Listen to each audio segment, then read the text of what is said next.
Hi, my name is Nick Rundle and welcome to this week's Accession 3 Thought for the Week. Today I want to discuss the recent actions in the property market and the effects this is having on our banks. Low interest rates are making bigger loans affordable to more people. This makes the dream of property investment a reality and increases demand. Now, increased demand pushes prices higher. Now, prices in Sydney are up 15% in the last 12 months. Prices have been pushed, though, to a point where it's taking the average first home buyer 14 years to save a deposit. And while I know I work in the industry, I'm always keen to hear others' ideas on how to build wealth. And recently I went to a seminar on how to build your property empire. Now, quite simply, they suggest you borrow against your home and buy an investment property. They'll even help you pick it. Direct all the rent to the offset account of your principal place of residence and watch the debt just disappear in a matter of years. However, they suggest before all that debt's gone, buy your second investment property and repeat the process. This will help accelerate the repayment of your debt. This is true, but it's also high risk.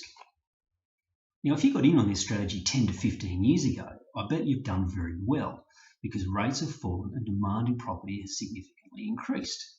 In business, you'd call this first mover advantage. However, we're now near the bottom of the cycle for interest rates, and it starts to look a little bit like a frenzy as more and more people can get in on the action. Dare I say, a bubble even starts to appear.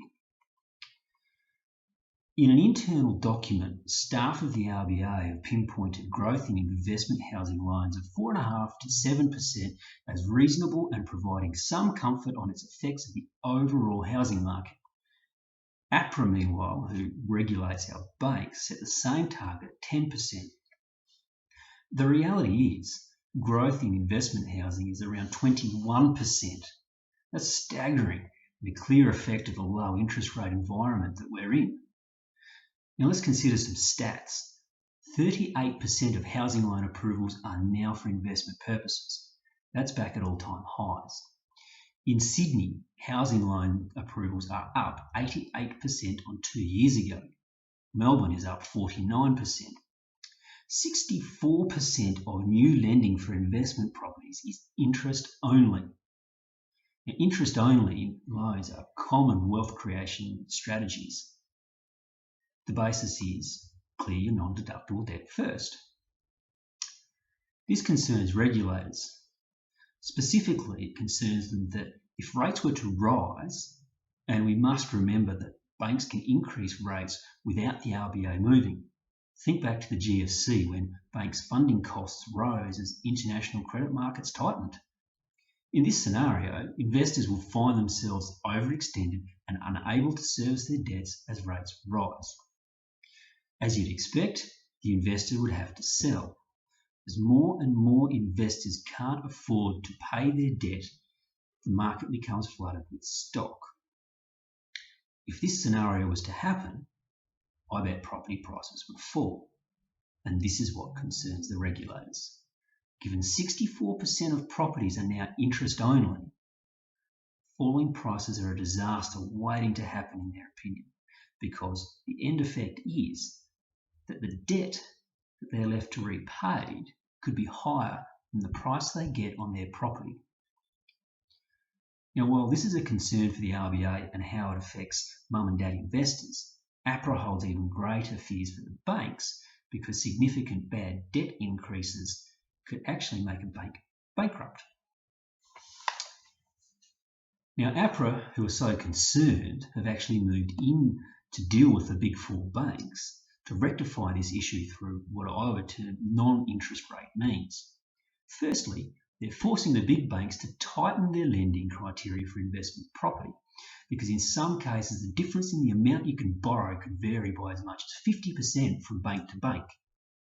APRA is forcing the banks to decrease their assumptions on rental income and remove the effects of negative gearing from their servicing calculators. That means you can borrow less. They're also encouraging banks to remove any discounts of the standard variable rate for investment properties. Dare I say it, but is this the first step in the non-RBA mandated interest rate adjustments. Further, APRA wants the banks to improve their capital reserves. This is the money they keep in check in case bad debts increase to help them keep the banks liquid. Now, research is suggesting that the big four banks need to raise $41 billion collectively. Last week we saw Westpac and NAB move first. Collectively, they're raising $7 billion between them. Now we're waiting on ANZ and CBA, but I'm assured they are coming. In a recent note to investors, CLSA estimate that any capital raisings will significantly dilute shareholder value. That's a given. Quite simply, if you raise capital, you'll do it by issuing shares. Issuing shares with no change in profits means lower earnings per share. Now, for the last 2 decades, our banks have delivered above global bank industry average returns on equity and dividends. It's been fantastic for shareholders. But capital raisings will risk them both. CLSA estimate that earnings per share will drop by 9% and dividends could drop by as much as 10%. Yet, we countered that at the same time with UBS concluding that in the short term, banks look oversold given earnings cuts, as reported, are moderate. Yet UBS go on to say in their research note that there are headwinds, specifically highlighting these potential capital raisings, the amount of bad debts, and pressure on their interest margins as banks compete for business. This whole housing story is littered with medium-term concerns. A survey of economists don't expect the RBA to raise interest rates in the next 18 months. This gives APRA and our banks a chance to fix their balance sheets. Unfortunately, that means the bank's share prices will underperform. It also allows the RBA and our banks to help mum and dad investors get their debt exposures to a more manageable level. Unfortunately, this is countered by the myriad of those wealth creation seminars that promise you long walks on the beach while your housing empire pays your income. If history has taught us nothing, we're all fooled by the promise of riches. I suggest that you be wise with your investments and remember to discuss with a professional who's happy to walk you through the worst case scenarios to make sure that they're still affordable before you make your next move. Thank you for your time.